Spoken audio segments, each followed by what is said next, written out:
A caregiver is someone that is there for you, to support you, to take care of you, and help you through the hard times. I don't know how you would survive, I guess, without one.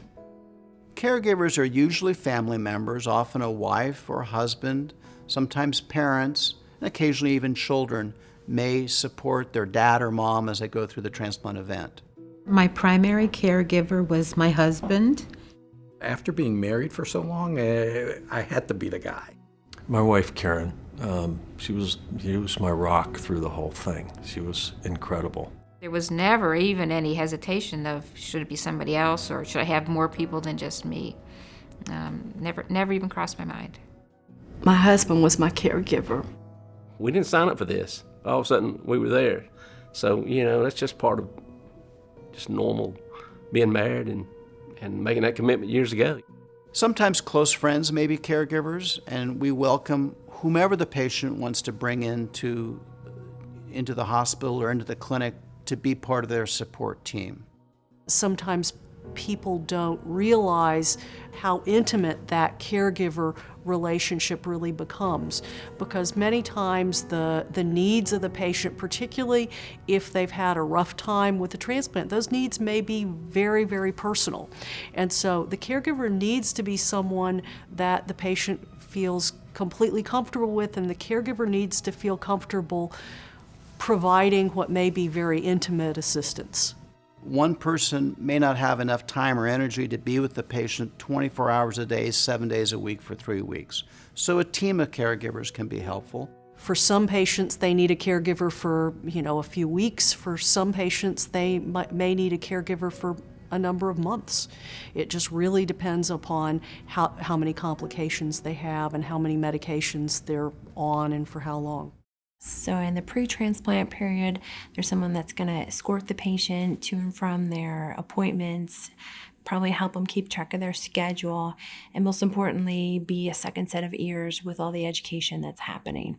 Keep track of medications. I actually recommend that the caregiver keep a notebook. And there's just a lot of paying attention to details that can sometimes feel a little bit overwhelming. So having an organized way to keep track of information like that, I think would be really helpful for the caregiver. It's important that they're involved in learning the whole process. It's not only, I'm going to cook for you, I'm going to clean the house. It's what is happening to your body. Patients do need an advocate, someone who's in their corner, talking to the medical professional about things that are going on. During the transplant procedure, caregivers are needed in the hospital if the transplant is occurring in an inpatient setting to help the patient get back and forth to the bathroom, help them get their meals, and help them walk every day to keep active and keep the body strong.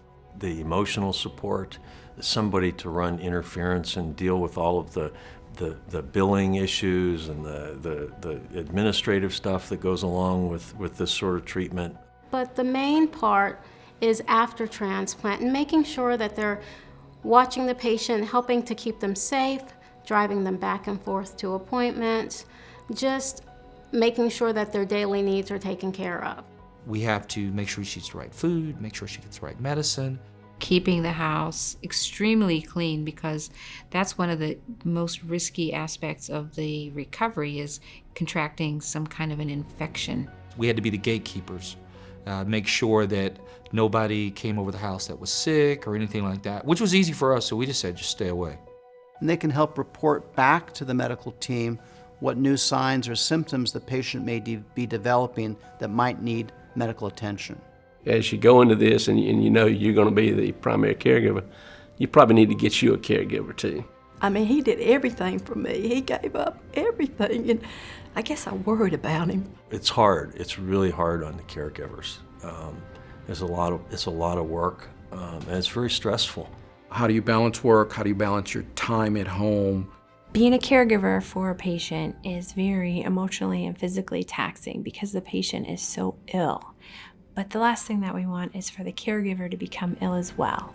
They need time away, time to go home, time to mow the lawn and pay the bills. Whether it's going for a walk or whether it's seeing a movie or whether it's just debriefing with somebody, reading a book, that there just needs to be some time that you take for yourself.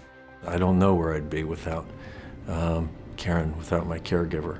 It is a big responsibility, but it's also a privilege, I think, for a person to be able to serve in that capacity. Caregivers are the most important people in my life, and I can never have gone through what I went through without their support.